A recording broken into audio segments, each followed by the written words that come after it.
I'm Stephanie McCardle, but when I was employed by Teresa, I was Stephanie Morris. And I have been a preschool teacher at HKA for 24 years. I'm Teresa Richmond. I'm one of the co-founders of Hong Kong Academy. We started in 2000. I'm Romy Murray. I'm many things in my life, but I'm here today as a parent of one of the early pupils. First here 6 at students. At Hong Kong Academy. So mum of Charlie Ray and Joshua Ray.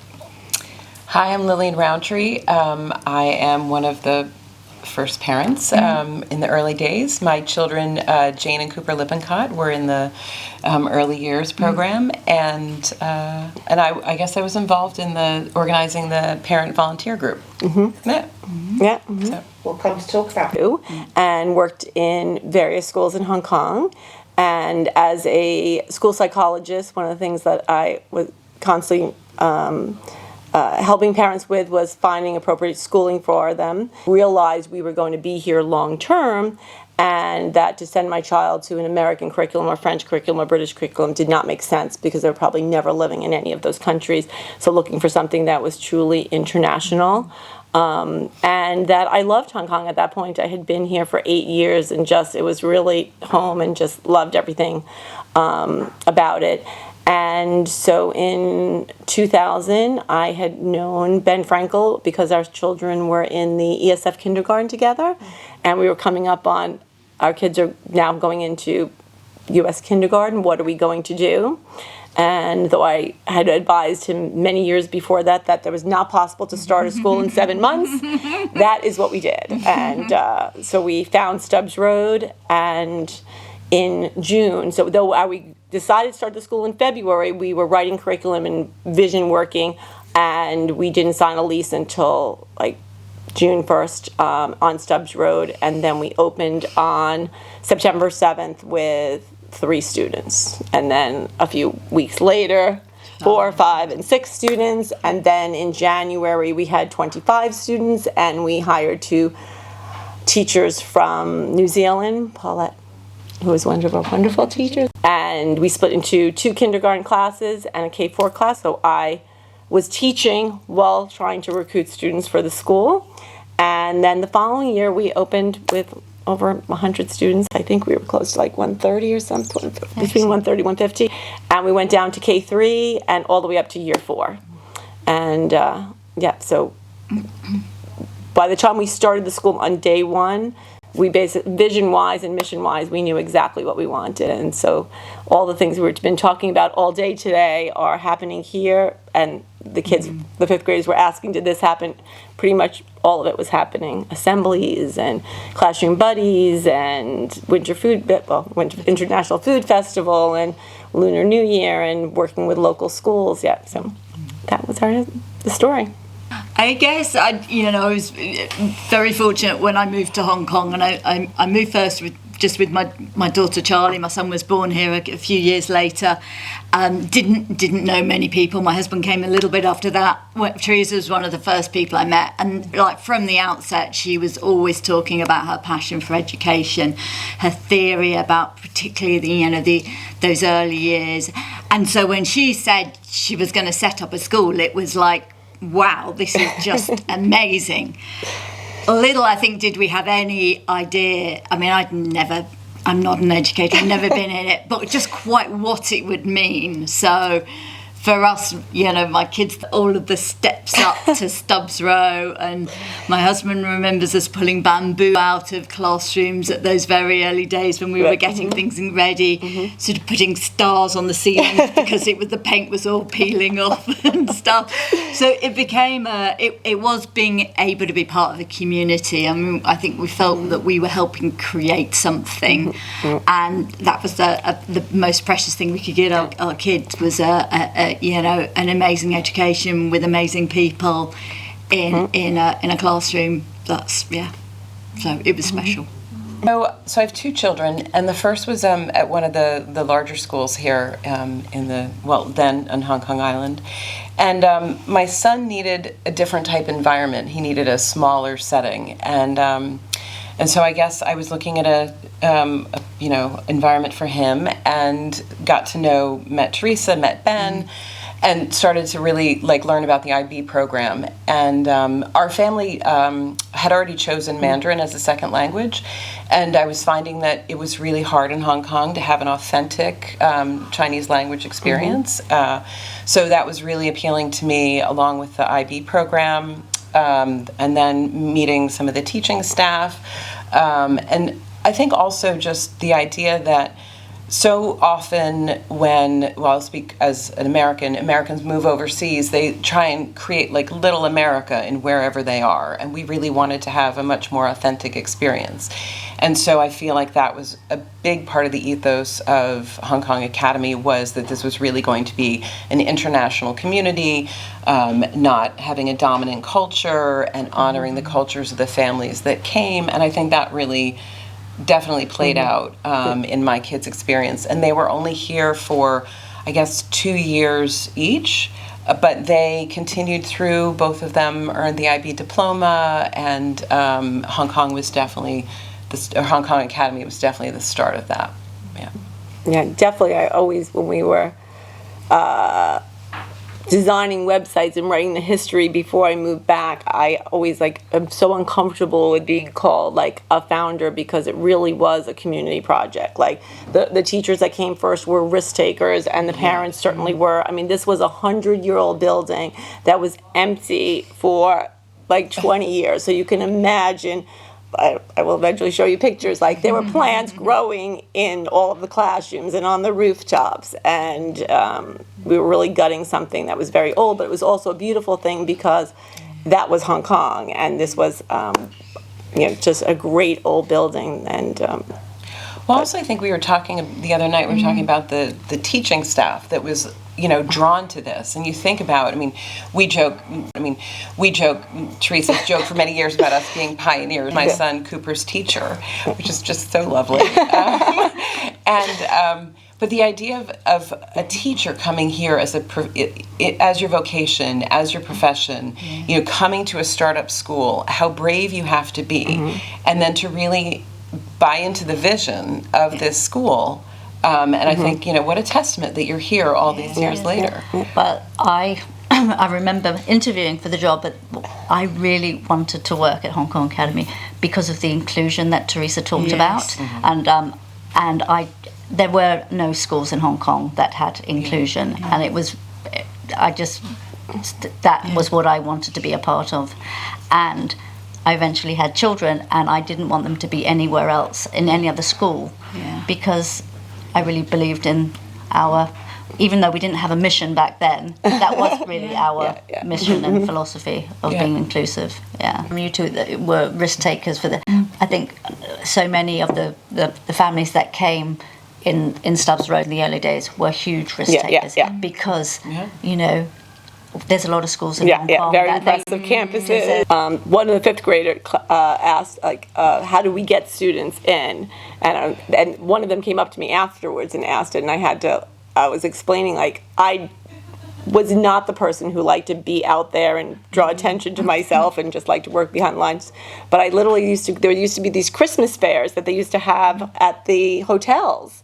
And we had no money for advertising, and we literally, for 100 Hong Kong dollars, could get a table there and would go with my brochures and be just like a missionary talking about this school we were going to start. And then also I know every nursery school in all of Hong Kong, because I went to every single one of the local nursery schools and was like, we're starting the school, this is our vision, would you give these to your parents? And my son lives in Arizona. He's works for a tech company and is married and going to be here on Saturday night. So this is really exciting, because I don't know which teacher I was talking to, but just saying that, I think I was saying to Virginia, I was definitely happiest doing this. I'm still involved in education and something I'm still just so passionate about.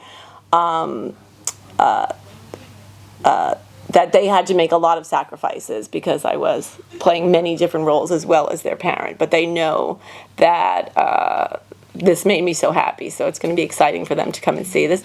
My daughter is following in my footsteps and is going to be doing her residency for clinical psychology.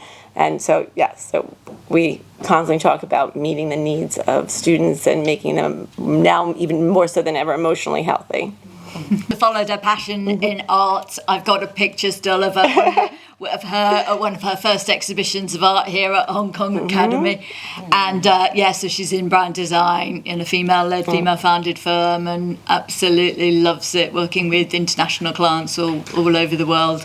And my son did aerospace engineering. So Teresa, if I can tell the story, when we left, there was Teresa gave me back the application form that I had given to the school, and it said something like, "What are your child?" He was 3. Strengths. Interests, and I'd said cars, and cars, and she'd said, "What are your child's strengths?" And I'd said, cars, trucks, boats. Cars. And when we left, she gave it back to me with, our most honest parent. That's what he said. He did aerospace engineering at university, and we knew it was coming. Funny. Okay, so Jane is my oldest, and she continued with Mandarin all the way through, and actually ended up at Chinese University of Hong Kong as part of her degree program, and then also studied in Shanghai and Taiwan. And now she was involved in the crypto space startup, and so she's in venture capital in the crypto space. And my son Cooper always was building, and he's now an engineer, and so he's in aerospace, like Josh, and he works for SpaceX.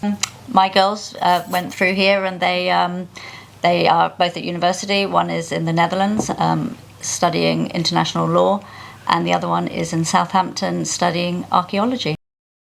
I think the arts were something that we thought were important, like academics you're always thinking about. So from as early on, we had a music teacher, an art teacher, and knowing that not a classroom teacher teaching it, but somebody who actually knew art and could really impart that love of music. And we used to have the artist of the month and the musician of the month, just to expose them to different things. And I don't know when it was, but it was because we used to have visiting artists come in. It was there was a very authentic integration of reading.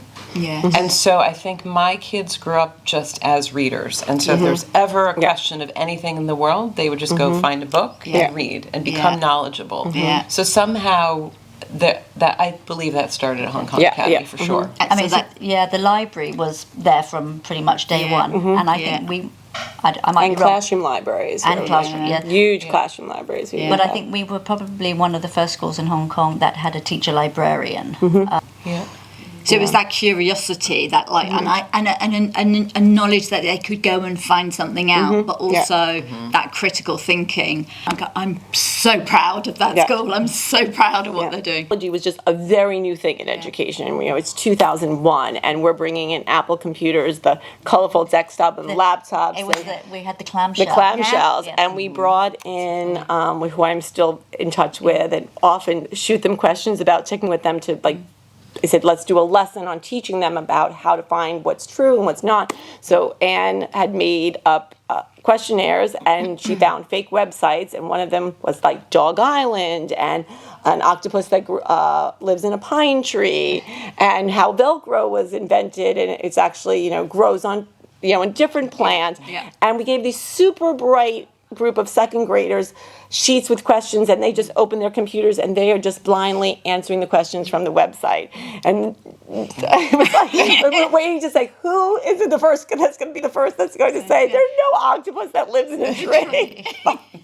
It took them a while to get that, but that was the kind of learning that we did. We just didn't say, you just trust you can't trust what's on the internet and why, and then we went into .edu and .gov and .org and how do you get information. But it's just we would just sit there and be like, that's inquiry. Figure out why this is not working. The early childhood is something that's close to my heart, because I was initially, before being a school psychology, was an early childhood teacher. And from the age of 11, after school, I used to volunteer at this early childhood center in my town called Rosalie Young. And when I went back to the States, I was on their board. And so I wanted to model. That was very important to me, that that our early child center looked just like that, and that was a school that was like ahead of their times as far as learning through play and parent involvement and educating the parents and inclusion and the blocks. It was like that was one of my biggest things, because how are we shipping blocks here and all the things that we had to have in those classrooms. And so to go back there, and they're still looking the same, and even more now embracing the environment and being outdoors was really important. And they, when I was here in 2000. But as soon as they saw her in the playground, one of the children came running up. Teresa's here. Yeah. Impressed, very impressed with their questions, and that was one of the questions the grade 5 class had asked numerous times was, can there be a Hong Kong Academy someplace else? And then they would ask it again as if they wanted to delve deeper. And so just saying, it's hard to say how much of the culture of Hong Kong and the people that are expats and what they bring to that, and the local community and all of those components coming together makes the school what it is, and how much of it is just the infrastructure of the IB or the other things that could be transported to another school. And I was explaining to one of the students how schools came about because of the Industrial Revolution, and they needed a place for children to go to it, but our progress in what's good education is so slow. And one of the boys said, yes, he said there was a quote that from somebody who started the first school, that I'm starting a school not to educate children, but to make workers. I'd never heard that before, and I was like, that is so true, and we really have to think about that when we're thinking about schools and what's their purpose, because I think at large they're really not serving our youth, and that was the goal of Hong Kong Academy. And I think that Teresa in particular, and Roseanne as well, were good at describing where the needs were, but then it was also like obvious. I mean, I remember. There was always something to do. So we needed a place for the kids to play on the roof, and I forget if it had been painted once, or maybe it needed repainted, or maybe we were painting it for the first time. I think it was probably the first time. So parents came in and just I don't know, we got brushes and rollers and painted the rooftop. Tried to do it as neatly as we could. I mean, I remember we made costumes for Lunar New Year celebration, and then. I think it was not hierarchical. It was really about people coming in, and whomever could do whatever they could do, they were helping in that way. Yeah. And it's sort of like you don't actually really appreciate something that completely open, and that's what's beautiful walking around here. The community space that is here, amazing. But I also think that curriculum nights are really important because where often in a school, the school is the expert, and the families really just follow. This was your parents, your child's teacher as well, and so come in and this we would rotate between different rooms, and there were different activities, and the teachers would host those activities, so you'd really understand, like, how is math being taught, and then how can I do similar activities at home. I think the curriculum evenings helped people to see themselves as engaged as parents in their child's education, in the school and at home. And I think that was crucial for just how we looked at parenting and your engagement with your child's school going forward. And then I think you wanted to give back, so you rolled up your sleeves and did. I mean, we had the fair down at the that school, was amazing. the partnership. We built activities for that. Like So one of the things was giving back to local community. So we had went to the education department saying, like, is there a school that would want to work with us, like to pair and just so to get the students together, and this wonderful principal, Mrs. Yes, and so she got her parents together with our parents. There was a bit of a language barrier, but they figured out, okay, you're going to do the cooking. We built, it looked like a little Chinese market, and both schools did performances, and both parents did games. I mean, it was tremendous. There were at least 400 or more more. But we also kids and like parents teamed that- with them because we would send teachers Yes, down yes. to do model lessons Yes. of how they would Yeah. do. That was crazy. Yeah. Yes, we had myself, Roseanne, and 2 other teachers, and 3 mornings a week we would cover their class, and so that they can go down to the Wanchai school and teach English classes to model for how it can be taught in a more experiential literacy based. It was amazing. The local organization that was bringing education to girls in rural parts of China. And so we came up with the idea that we were going to bring some of our teachers and parents, and the school would tell us what they needed, and we were going to go there and do mini lessons as well. So, so we went to Maoping, and I think we did it for like 6 years in a row, and then it was like once a year trips and twice a year trips, and then we had teachers just going there to various villages to try to see what we could do. It was great. Reminiscent almost. It feels like the ethos is like there's a ton of evidence throughout the school of, I think, authentic engagement with the kids. You're seeing like real artwork, not things that look like everybody do it this way, which was very much the way art was done in Hong Kong programs back. The creativity, the thought that has gone into sort of almost every detail. I mean, walking into the library, I mean, the chance to meet with sort of, I did not think that when I came back 21 years later I'd be meeting people who taught my children. I mean, Stephanie Joanne, that's amazing. And that again is a testament to the school, to the individuals, to the culture that's been created.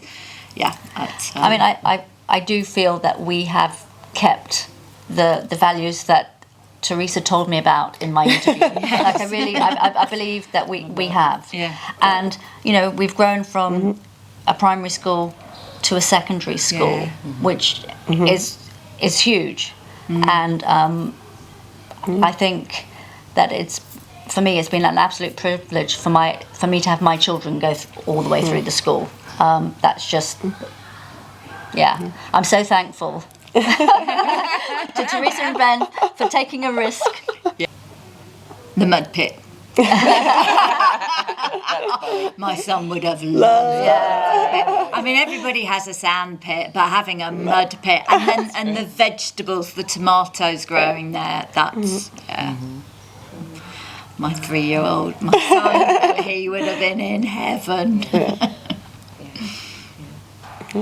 Yeah, I don't think anything surprised me. I mean, I think it seems very well resourced, which is great. So that's the contrast to we were very well intentioned in doing things, but not very well resourced. Well, I would say we had resources, everything. I would say there's nothing in the classroom that the teachers didn't have that they wanted, but the luxury of space is just like incredible. I mean, just what you can do when you have the space to do it. I think we were very worried. Well, I was very worried that when we moved from Kennedy Town coming here, that we might lose something because it's fancy, it's new, everything's bright and shiny, and like we would used to just having not the basics, but having to make do with what we had and making the most of it. And I feel that actually the shininess hasn't detracted to what we have.